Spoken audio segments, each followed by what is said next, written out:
Thank you. Dobar dan svima. Hello, everybody. So today I'm gonna take you to a journey to former Yugoslavia. This is a travelogue, a book, and it's much more than just an architectural story and history. This is basically the story about the everyday lives of the people who were suddenly, after the privatization of social housing, provided with the new role of the homeowner and started reshaping what used to be Yugoslav modern mass housing architectural design by self-styling their apartments and adding different additions to the original design. So the story originally started in the hometown of mine, Banja Luka, Bosnia and Herzegovina, and then the stairway to heaven took me to Niš, the second largest city in Serbia, and finally left me dealing with these self-styled building additions and renovations in Podgorica, the capital of Montenegro. So the everyday life of these new homeowners is basically based on this epidemic of the glazed balconies. And you will see a bunch of photographies in this work. This work is basically an extensive photographic survey, which resulted in a bunch of different conversations of different contents that also allowed me an opportunity to engage more with these people and finally to enter their homes and to see how and why they, for heaven's sakes, decided to walled up, glazed up balcony or use the famous tool called Hiltovka, which I had no idea what it was, to finally create a home of their dreams. So these people carved space for themselves. They were intervening within the interior of their dwellings. They were occupying common spaces, but however, they are simply two-way in love with glazing balconies. So yeah, in Podgorica, they don't want to be part of NATO, so no to NATO, but yes to converted balcony. So Apartment Biographies is basically a kind of ethnographical work which was done in rather unconventional setting of intimate homes. So I was meeting people behind the closed doors of the most intimate spaces of all and got to experience different kind of their personal histories, which were often very dramatic and heartbreaking at the same time. This work kind of showed me what an architect has to do from time to time. So I was a marriage counselor, and yeah, I was a marriage counselor again. So I learned a lot about these new people, not only about their personal spaces, not only about what authorship is and should be.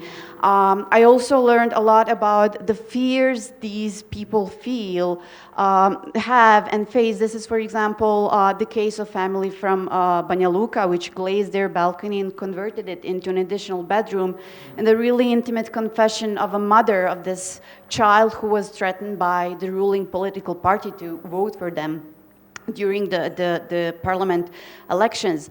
And of course, I got the most valuable advice of all that I did not take. So I'm still there on the market, just FYI.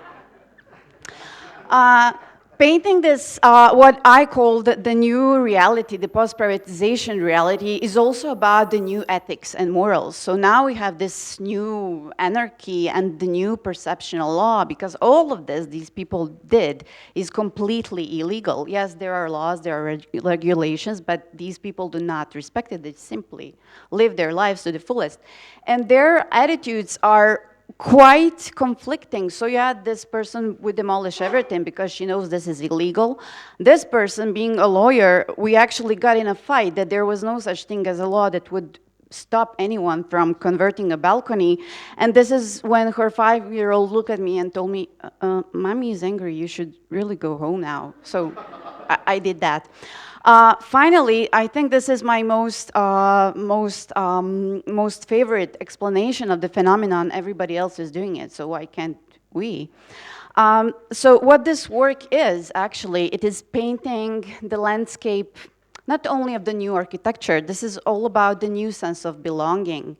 And we are facing this epidemic of the new kind of people and dwellers that are called bricoleur occupants. So what they do is basically they really devote their time to their living space. They are involved in this amazing love affair with dwellings that someone else previously designed, and they're modifying it by translating their personal values and their taste onto architecture, built environment. This is how they shape our cities.